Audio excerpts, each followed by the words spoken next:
Une petite remarque vite fait sur les pédales Strymon.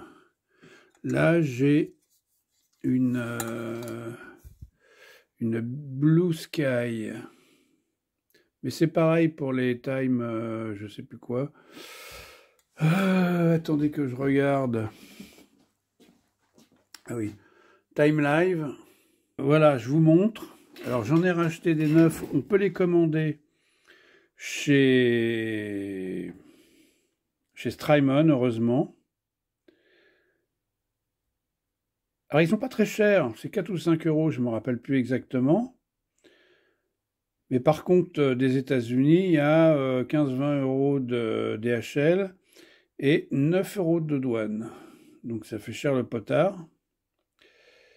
Et alors, ils ont tous le même problème. Là, j'ai le potentiomètre de Decay et de Mix qui sont morts. Alors, regardez ce qui se passe. Regardez. Je ne sais pas pourquoi, mais ces potentiomètres, fais-moi le point là-dessus, voilà, vous voyez, ces potentiomètres sont découplés du châssis, je ne sais pas. Alors là, ça ne bouge pas, là. Ceux-là ne bougent pas, ils sont neufs. Mais à force de les utiliser, ils se mettent à bleu-bleuter comme ça. Je ne sais pas ce que c'est que ces potards à la con. Alors j'ai celui-là et celui-là qui déconne. Celui-là qui est le low dump, il bouge un petit peu mais beaucoup moins. Les autres ne bougent pas. Mais un petit peu, mais pas, c'est pas énorme, comparé à celui-là qui bouge complètement. Donc je sais pas ce que c'est que ces potards à la con. De toute façon, on les change, hein, Strymon les vend. Pour rentabiliser, moi j'en ai acheté 5 d'un coup. Parce que c'est pas le potard qui est cher, c'est DHL et puis la douane, quoi. Voilà, donc bah, c'est pas terrible. Et puis on a les encodeurs aussi, qui sont très fragiles. Alors, les encodeurs, ils sont comme ça. Je vous les montre, voilà. Voilà un encodeur. Bon là, il n'y en a pas, mais voilà, donc ça tourne, hein, c'est sans fin. Voilà un encodeur. Et même fonction. Alors là, bon, ils sont pas découplés au niveau du boîtier, là, ici. Mais ils finissent par... ils sont très fragiles. Hein. Tout ça, c'est très fragile. Ils sont cliquables. Hein. Aïe, je me mets les pattes dans le... Et ils sont cliquables.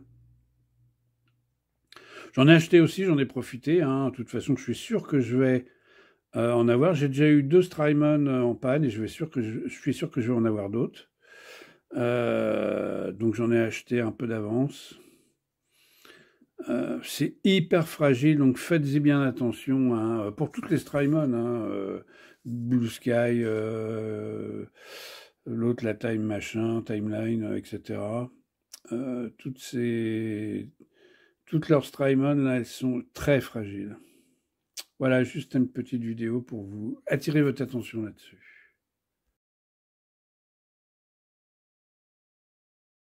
Allez, on attaque. Alors, d'abord, je coupe toutes les pattes, hein, parce que dessouder tout en même temps, c'est pas possible. Donc je les coupe le plus près possible, plus en haut, comme ça je vais pouvoir les prendre et les sortir pour les dessouder. Donc je coupe comme ça. Déjà, je coupe les grosses pattes. L'autre, je vais l'enlever en dessoudant. Voilà.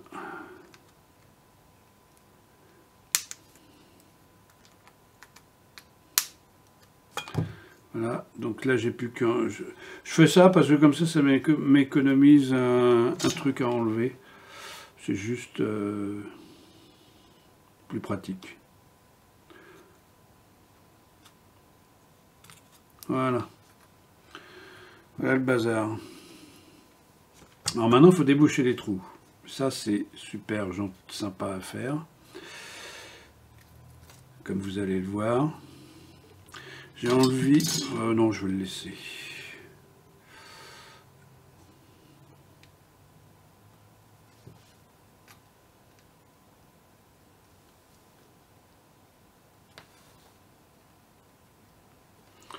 Je vais enlever le petit ruban là, c'est pas la peine de le bousiller.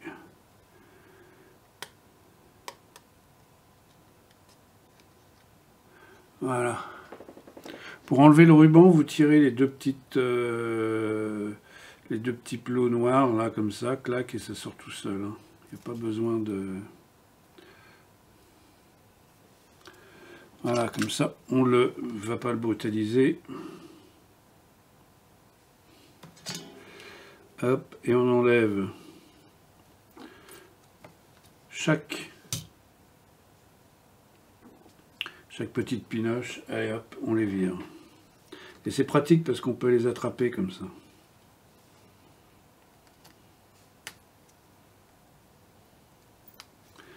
Voilà.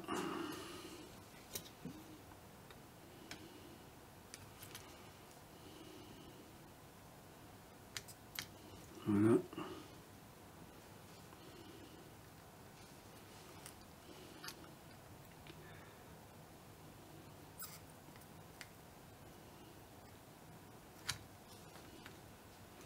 Et voilà. Donc j'ai enlevé, j'ai encore ça aussi à nettoyer. Je vais le prendre par l'autre côté, comme ça.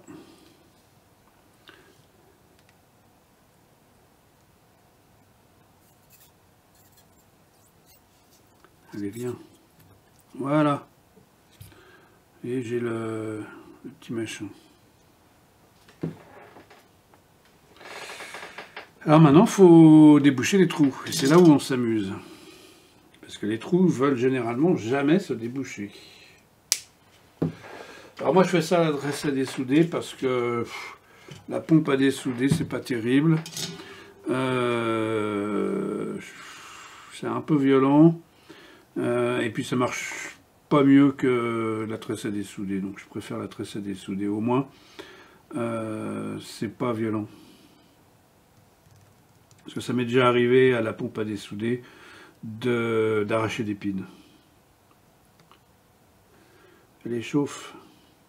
Pourtant, je suis à 420 degrés. Hein.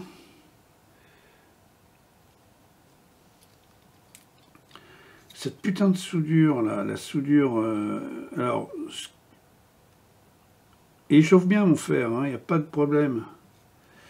Ce que je vais faire, je rajoute de la soudure au plomb dessus. On a le droit à la soudure au plomb quand on fait de la réparation. Hop, hop.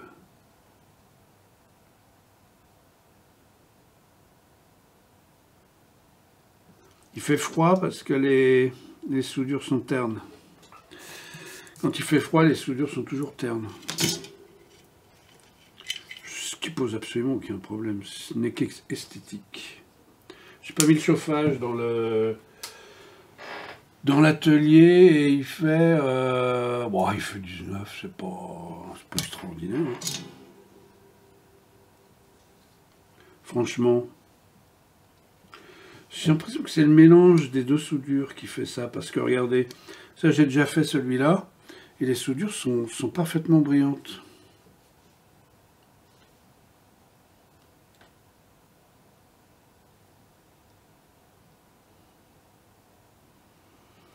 Allez, vous voyez, ça va déjà beaucoup plus facile.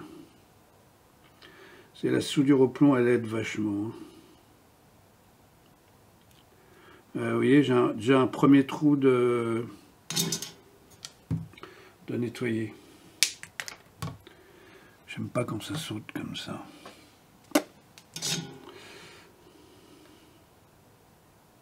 Alors je la mets un peu plus loin, parce que comme ça la soudure va être aspirée des deux côtés. Si je le mets là, ça va aspirer que d'un côté et ce ne sera pas suffisant. Donc je le mets ici au milieu pour que ça aspire des deux côtés.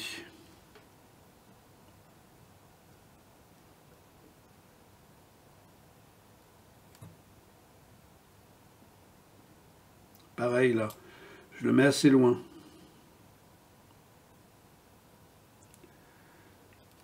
Et voilà.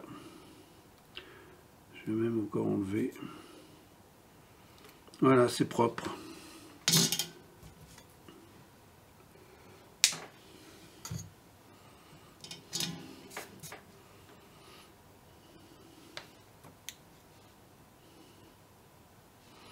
Et on continue. Alors on continue avec les petits. Alors les petits, bah c'est...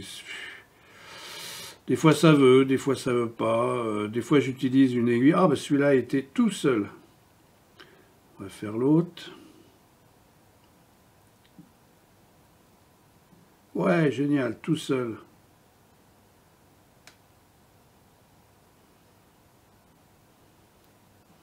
Celui-là, il veut pas, par contre.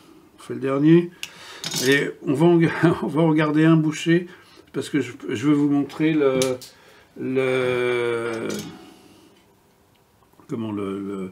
dessoudage des trous avec les aiguilles à dessouder. Parce que quand ça veut pas, les aiguilles à dessouder, c'est super.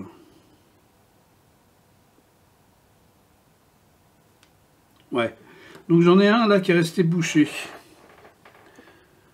Donc ce que je vais faire, je prends une aiguille à dessouder, l'aiguille à dessouder du bon diamètre, c'est-à-dire qu'elle rentre bien là-dedans. Alors l'aiguille à dessouder, c'est une matière inoxydable. C'est pas des aiguilles de... Ça ressemble à des aiguilles d'infirmier, mais ça pique pas, hein. C'est arrondi au bout.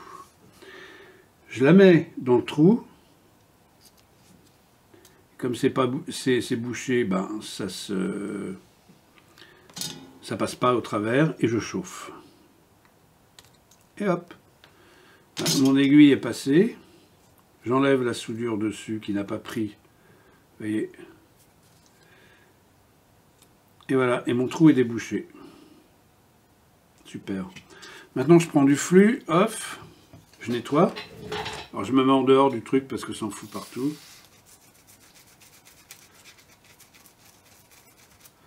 Voilà. Pour histoire que ce soit propre, quoi. Hein, voilà. Donc mes trous sont bien propres. Tout est bien nettoyé. Voilà. Tout est bien nettoyé. On n'a plus qu'à en mettre un neuf.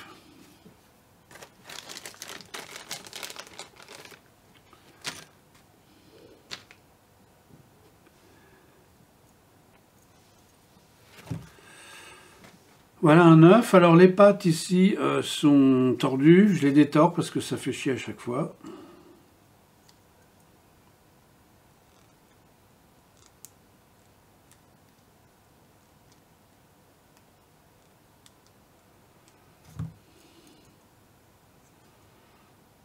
C'est tordu un petit peu ça.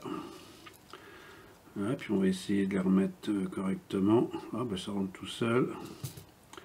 Celle-ci qui est un petit peu...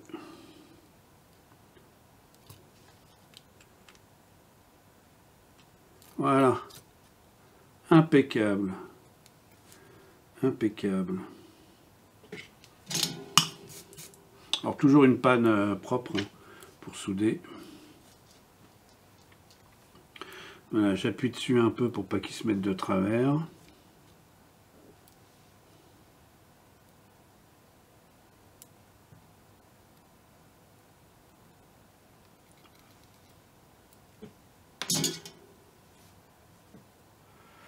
Voilà, je vérifie s'il est droit, il n'est pas droit. Donc je vais le réchauffer pour le mettre droit. Voilà. Là je pense qu'il est droit. Il n'est pas vraiment encore droit, mais dis donc, décidément j'ai du mal.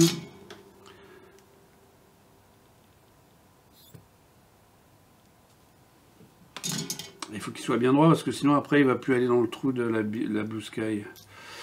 Alors qu'est-ce que ça donne ça? Bah ouais, il est bien droit. Là il est bien à plein là, contre. Vous voyez, j'en ai soudé qu'une et je place bien le composant. Parce que si j'en soude plusieurs, après je pourrais plus le placer correctement. Donc là il est bien placé. Allez. On ressoude tout.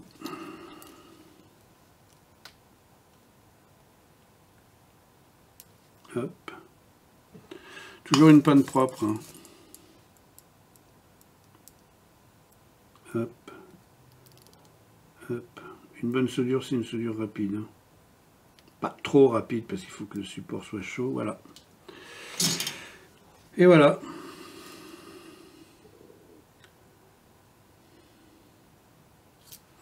Voilà. Les deux sont changés là. Et ils blablatent plus, vous voyez.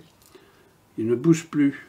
Alors, il y en a un là ici qui bouge un petit peu, mais bon, il marche. Donc on va pas s'exciter. Eh bien écoutez, il n'y a plus qu'à remonter la Blue Sky et puis la tester.